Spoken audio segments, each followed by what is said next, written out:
So what we have here today is the little frequency generator and PWM generator. So I think it's called a PDDM. So what's going on here? I was shorting out the output with my scope probes. Never mind. So it's currently set to 1 kilohertz. So it's got some control buttons here on the bottom. So over there you can increase the frequency and that decreases it. And over here you can set the duty cycle. And this is non-volatile, so when you power it down and power it back up again, it remains the same. Now the reason it's connected to an Arduino Mega is because it's got serial comms. So you can send it instructions and change these settings over serial comms, which is pretty useful. So I'm going to show you the code and we're going to have a bit of play with it. And also I've got the scope view up, so you get to see what's happening on the scope as well with the output. So let's talk about the code. So it's serial pass through. So you got PC board, which is 1100, which is 115/200.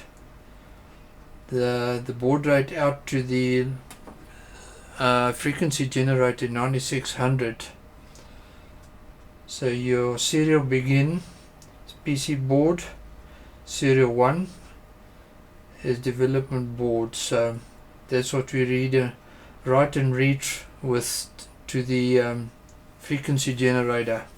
So I'm using serial port 1. So on power up it says bridge ready, there's your commands, and then it says start a serial monitor, no line ending. So we got no line ending selected,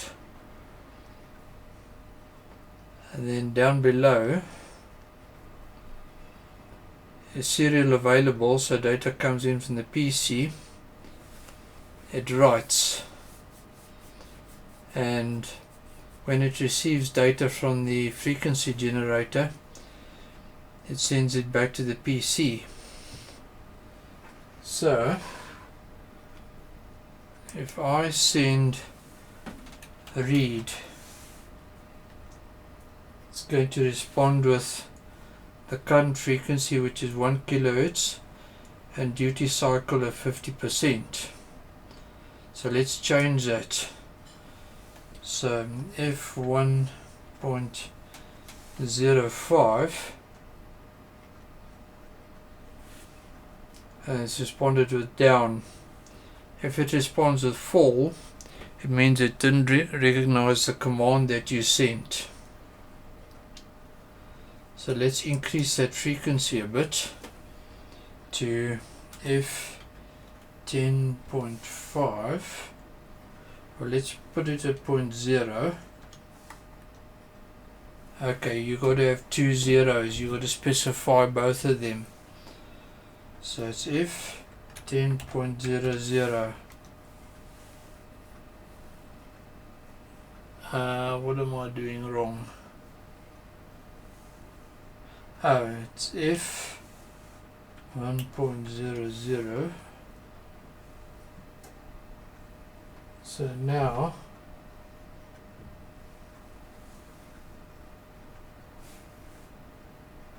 if we increase it further, f10.00, no, f10.05, f10.5. So there we can see the frequency has come up to 10.5 kilohertz, and you can see it changed on the scope. So I can take it up a lot faster. So if I say 50.0. There we are at 50 kilohertz now. You can see that changed on the scope. Let's change the duty cycle. So you say D 0 to 5, and there you can see it changed to 25%. If I say D 0.75, you can see it changed to 75% duty cycle. So that's controlling it with the serial window from the Arduino. I'm using some Arduino code and a Mega to talk to the frequency generator, which is quite useful. So this is quite cheap. This is a 72 Rand frequency generator, and I find that the accuracy is very accurate. So we are currently at 49.94 kilohertz. So that's pretty accurate. So I'm not going the wrong way. We want to go up to 100. Let's go up to 100. Like that.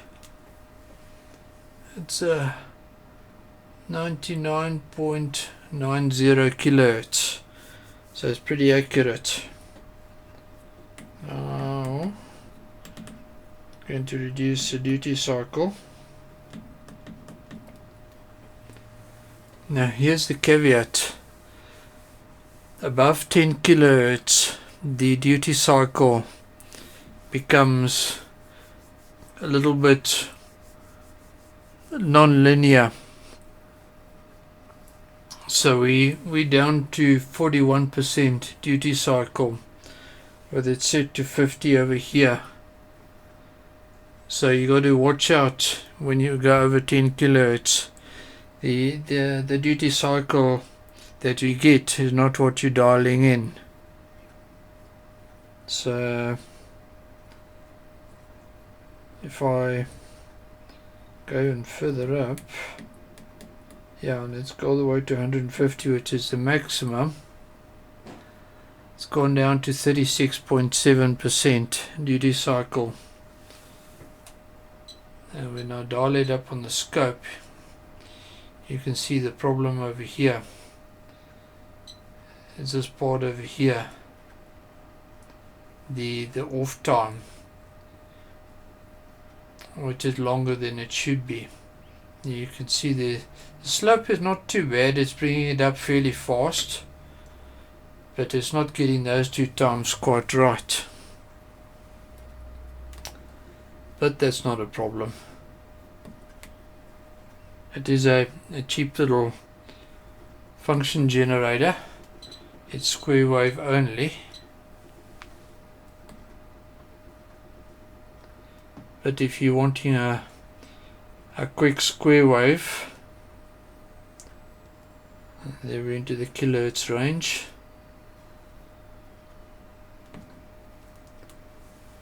There we're at 49.8% duty cycle at 2.3 kilohertz. So for the low frequencies it's perfectly usable. It's a nice bit of kit. So that's it. I mean, it'll work off up to, I think, 30 volts maximum, so you can put 24 volts on it. The serial is TTL. It's internally regulated, so you don't have to worry about that. So it's 5 volts TTL. The output signal is in line with the supply voltage. So as you increase the supply voltage, the high side of the on state will follow the supply voltage. So that's useful, and also be aware of it. It's not going to stay at TTL level if you're expecting that. And then you got your comms over here, which I've connected to the Arduino. Yeah, you can see it over there. There we go. So that's it. A nice little function generator. Got it from Communica locally for 72 bucks. I'll put a link in the description, and I'll also put the code in a pinned comment because it's useful. I found it interesting that it had a UART on it, and that you can send and receive commands from it and do some control from a PC. That's actually quite interesting. So that's it. It is going to wrap up this video, ladies and gentlemen. I hope it was useful and a little interesting topic. For the rest, have an awesome day, and I shall see you next time for more awesome stuff. Alrighty, bye.